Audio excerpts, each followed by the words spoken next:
प्रेमानंद जी महाराज के जीवन की चमत्कारिक अनुभूतियां।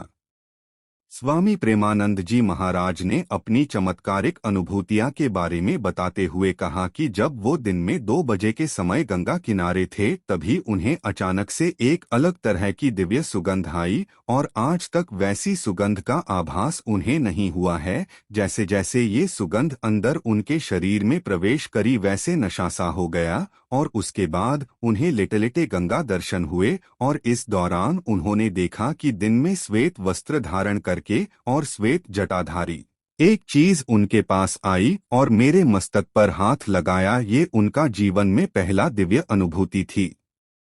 इसी के साथ स्वामी प्रेमानंद जी महाराज ने ये भी बताया कि जब आप उस सीमा को पार कर जाएंगे जहां किसी से कोई अपनापन नहीं हो तभी इसी तरह की अनुभूतियां प्राप्त होती है और जब तक अपनापन है अपने शरीर से भी है तब तक दिव्यता का अनुभव प्राप्त नहीं हो सकता है।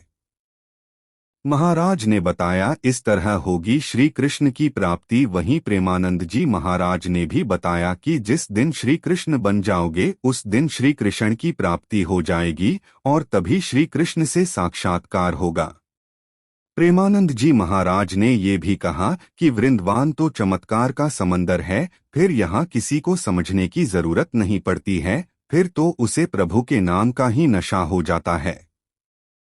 इस तरह लगाया जाता है राधा रानी के नाम का तिलक पीले वस्त्र धारण करके और माथे पर पीला चंदन लगाए प्रेमानंद जी सत्संग करते हैं और इस सत्संग के जरिए वो लोगों को प्रेरणादायक संदेश देते हैं, साथ इस कई सारी अहम बातें भी बताते हैं। वहीं अपने सत्संग के दौरान प्रेमानंद जी महाराज ने बताया कि हमारी श्री जी यानी कि राधा रानी का जो तिलक लगाया जाता है, जहां चश्मा पहना जाता है वहां से लगाया जाता है। संप्रदाय के अनुसार इस तरह लगाया जाता है तिलक प्रेमानंद जी के सत्संग। इसी के साथ प्रेमानंद जी महाराज ने भी बताया कि जहां राधा रानी का तिलक जहां चश्मा पहना जाता है वहां से लगाया जाता है।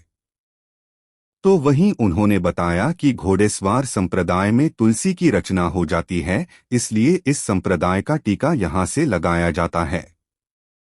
इसी के साथ हरिदास जी संप्रदाय जहाँ तुलसी की रचना हो जाती है और इस संप्रदाय का टीका यहीं से लगाया जाता है। वहीं निम्बार्क संप्रदाय में आधी नाक तक तिलक लगाया जाता है। इसी के साथ प्रेमानंद जी महाराज ने भी बताया मैंने जिस प्रकार से तिलक वो राधा वल्लभ का तिलक है। महाराज जी सत्संग के जरिए देते हैं खास संदेश। आपको बता दें प्रेमानंद जी ने अपना अपना जीवन राधा रानी की भक्ति सेवा के लिए समर्पित कर दिया।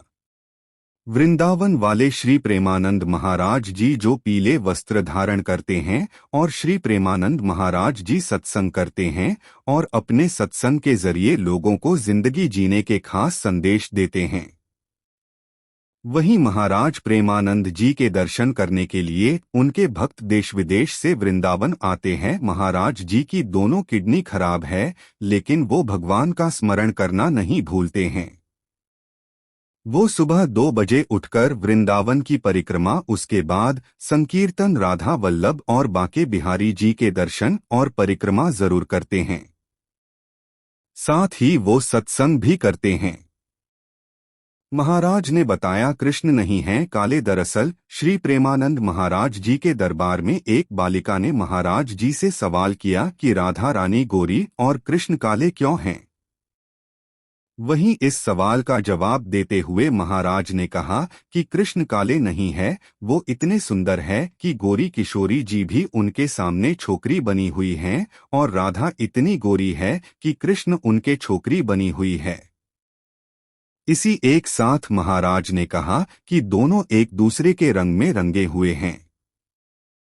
वहीं महाराज जी ने ये भी कहा कि नाम जप करो और पता चला जाएगा कि श्याम कितने सुंदर हैं।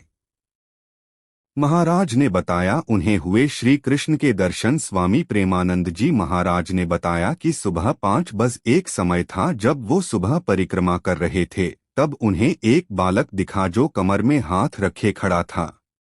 वहीं इस बालक ने उनसे पैसे मांगे, कहा है बाबा पैसा दें, और उन्होंने उसे 1 रुपया का नोट दिया और उस बालक ने उन्हें बड़ी प्रेमपूर्वक तरीके से देखा और उन्हें इस बालक को देख अलगसा ही महसूस हुआ।